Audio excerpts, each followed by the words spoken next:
जय गुरु सत्संग परिवार चैनल को सब्सक्राइब कीजिए और नोटिफिकेशन बेल को टैप कीजिए for latest upload.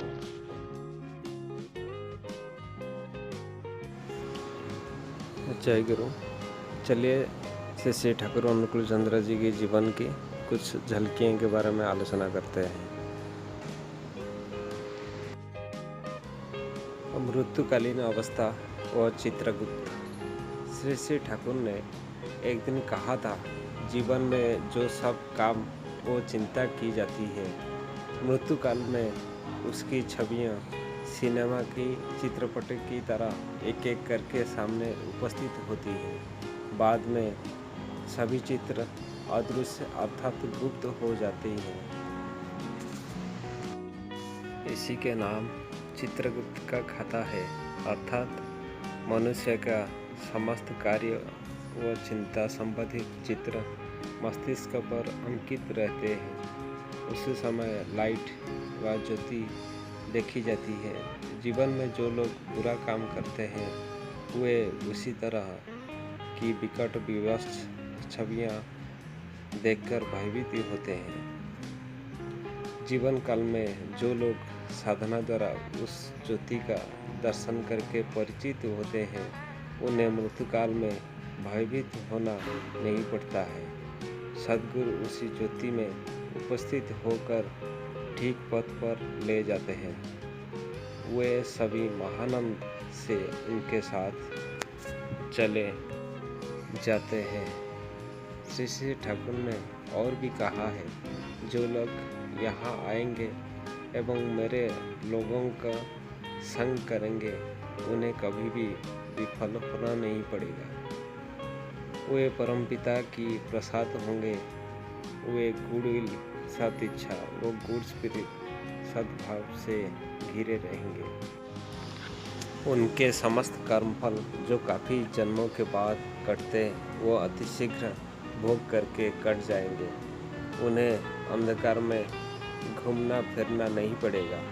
Way ruined, ध्वंस नहीं होंगे।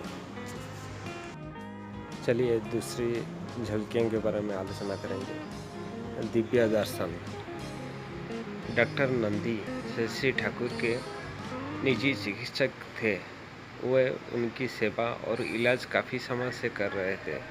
एक दिन जब वे श्री ठाकुर का स्वास्थ्य निरीक्षण करने के लिए गए तो उनके मस्तिष्क में एक प्रश्न आया, मैं बहुत ही दुर्भाग्यशाली भक्त हूँ।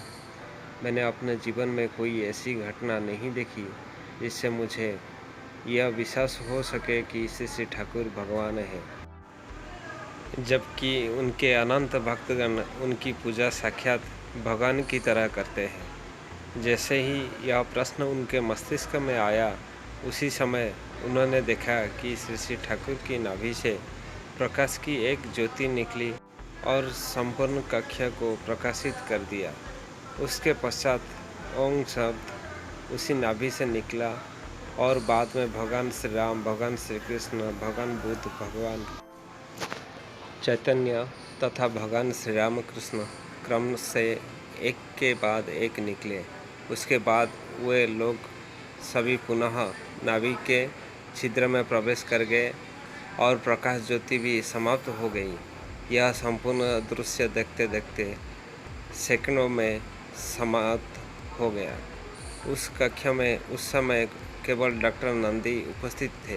वो दृश्य देखते समय डॉक्टर नंदी के हृदय की धड़कन काफ़ी तीव्र और शरीर की संपूर्ण कोशिकाएं कंपित हो रही थी। उनका मन आनंद से उत्फुल्ल हो उठा। वे तत्क्षण श्री ठाकुर के चरणों में प्रणाम करके कमरे से बाहर आ गए। उनके मन की वर्षा की उत्कंठा की पूर्ति हुई और व्याकुल आत्मा की प्यास बुझ सकी। सोर्स श्री ठाकुर अनुकूल चंद्र श्री सतीश जोतार पुस्तक से उद्धृत और सरस्वती सितंबर 2017 एडिशन। जय गुरु।